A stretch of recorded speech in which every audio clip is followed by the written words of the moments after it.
ഏറ്റവും പ്രധാനപ്പെട്ട ഒരു വാർത്തയിലേക്ക്. പാലക്കാട് എടത്തനാട്ടുകരയിൽ ടാപ്പിംഗ് തൊഴിലാളിയുടെ മരണം കാട്ടാന ആക്രമണം എന്ന് സ്ഥിരീകരണം. ഉപ്പുകുളം ചോലമണ്ണ് സ്വദേശി ഉമ്മറാണ് മരിച്ചത്. സാജിദ് അജ്മൽ ചേരുന്നുണ്ട്. സാജിദ്, ഒരു സംശയമായിരുന്നു, ഇപ്പോഴത് സ്ഥിരീകരിച്ചിരിക്കുന്നു. വീണ്ടും വന്യജീവി ആക്രമണത്തിൽ ഒരാഴ്ചയ്ക്കുള്ളിൽ രണ്ടാമത്തെ ആളാണ് മരണപ്പെടുന്നത്. ഇത് എങ്ങനെ സംഭവിച്ചു? എപ്പോഴായിരുന്നു സംഭവം? കൂടുതൽ വിവരങ്ങൾ. ധന്യ, വനം വകുപ്പ് ഇത് കാട്ടാന ആക്രമണത്തിലുള്ള മരണമാണ് എന്ന് സ്ഥിരീകരിച്ചിരിക്കുന്നു. ഉമ്മർ വലിയ പറമ്പിൽ എന്ന വ്യക്തിയാണ് മരിച്ചത്. എടത്തനാട്ടുകരയിൽ നിന്നും അല്പം ദൂരെയാണ് ചോലമണ്ണ് എന്ന ഗ്രാമം. ഈ ചോലമണ്ണിൽ ആണ് ഈ ടാപ്പിംഗ് തൊഴിലാളിയായ ഉമർ പോയിരുന്നത്. ഇന്ന് രാവിലെ ഈ ടാപ്പിങ്ങിനായി പോയ വ്യക്തി തിരിച്ചു വരാതെ കണ്ടതോടുകൂടിയാണ് തെരച്ചിലിനായി പോയത്. വൈകുന്നേരത്തോടു കൂടിയാണ് മരിച്ച നിലയിൽ കണ്ടത്.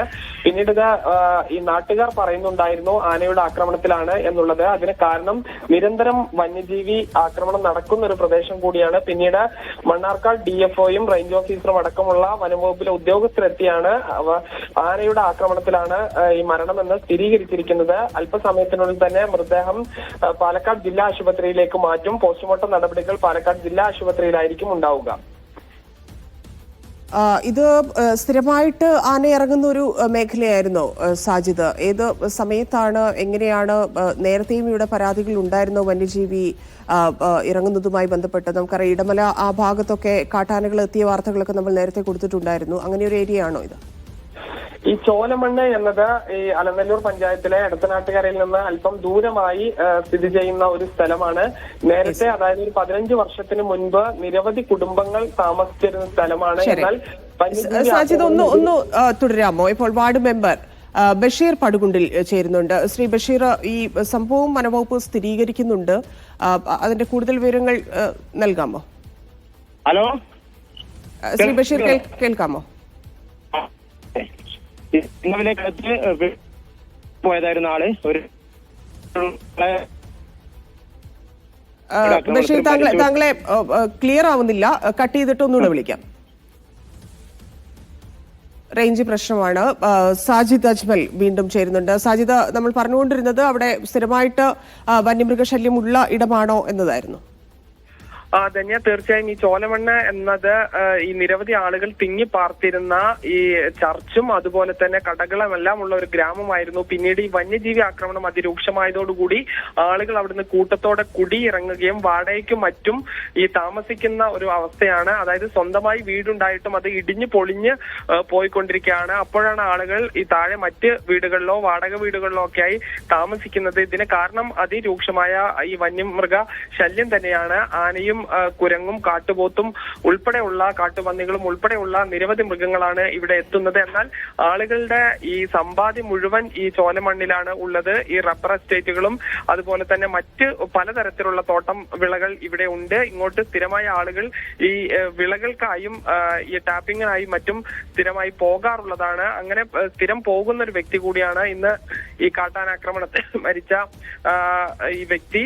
അദ്ദേഹം ഈ സ്ഥിരമായി പോകുന്ന സമയം കഴിഞ്ഞും കാണാതായതോടുകൂടിയാണ്. ശരി, സാജിദ് ഒന്ന് തുടരാമോ? വാർഡ് മെമ്പർ ചേരുന്നുണ്ട്. ശ്രീ ബഷീർ, താങ്കൾ പറയാമോ എന്താണ് വനംവകുപ്പ് നൽകുന്ന വിവരങ്ങൾ?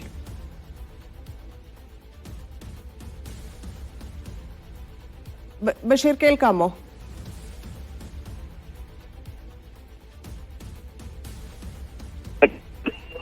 കാലത്ത് ടാപ്പിങ്ങിന് പോയതായിരുന്നു ആള്. ഒരു 3 മണിയോടുകൂടി ആളെ കാണാതായപ്പോ തെരച്ചിൽ നടത്തിയപ്പോഴാണ് ആനയുടെ ആക്രമണത്തിൽ മരിച്ചു കിടക്കുന്നതായി കണ്ടത്. തലയ്ക്ക് പറ്റിയിട്ടുള്ളത് കൂട്ടായ ആക്രമണത്തിലാണ്. ആന വേറെ തലയ്ക്ക് നല്ല പരിക്കുണ്ട്, മറ്റു ഭാഗങ്ങളിലൊന്നും പരിക്കുകളൊന്നും കണ്ടിട്ടില്ല. ഓക്കെ, ആ സമയത്ത് തന്നെ മൃതദേഹം കണ്ട സമയത്ത് തന്നെ അറിയായിരുന്നോ ആനയെ ആക്രമിച്ചു എന്നുള്ളത്? ആനയുടെ പ്രസൻസ്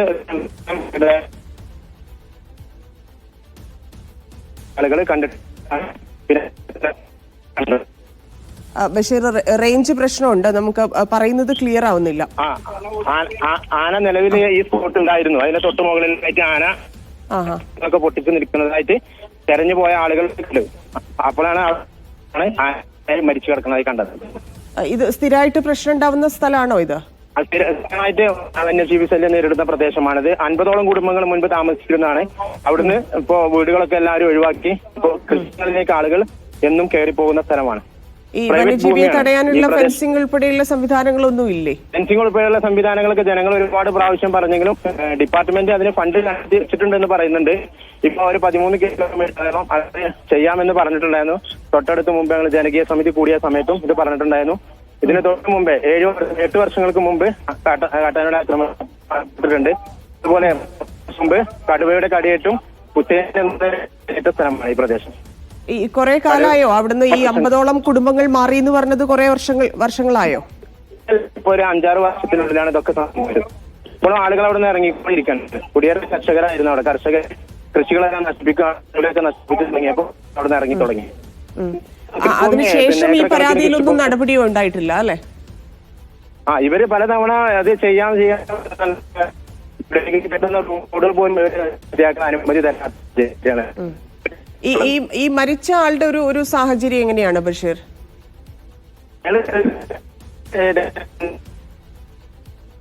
ബഷീർ ക്ഷമിക്കണം, ലൈൻ ക്ലിയർ അല്ല, നമുക്കൊന്നും മനസ്സിലാവാത്തതുകൊണ്ട് കട്ട് ചെയ്യാണ്. കാട്ടാന ആക്രമണത്തിലാണ് മറ്റൊരാൾ കൂടി മരിച്ചിരിക്കുന്നത്. എടത്തനാട്ടുകരയിലാണ് സംഭവം ഉണ്ടായിരിക്കുന്നത്. നേരത്തെ മരണം സ്ഥിരീകരിച്ചിരുന്നു. കാട്ടാന ആക്രമണമാണ് എന്നുള്ള കാര്യത്തിൽ ഇപ്പോഴാണ് വനവകുപ്പ് സ്ഥിരീകരണം വരുന്നത്. ഉമ്മർ എന്നയാളാണ് ടാപ്പിംഗ് തൊഴിലാളിയാണ് അദ്ദേഹം. കഴിഞ്ഞ ദിവസമാണ് മറ്റൊരു ടാപ്പിംഗ് തൊഴിലാളി കടുവ ആക്രമണത്തിൽ കൊല്ലപ്പെട്ടത്. വീണ്ടും ഒരാഴ്ചക്കുള്ളിൽ തന്നെ രണ്ടാമത്തെ വന്യജീവി ആക്രമണത്തിൽ മരിക്കുന്നയാളാണ് ഉമ്മർ.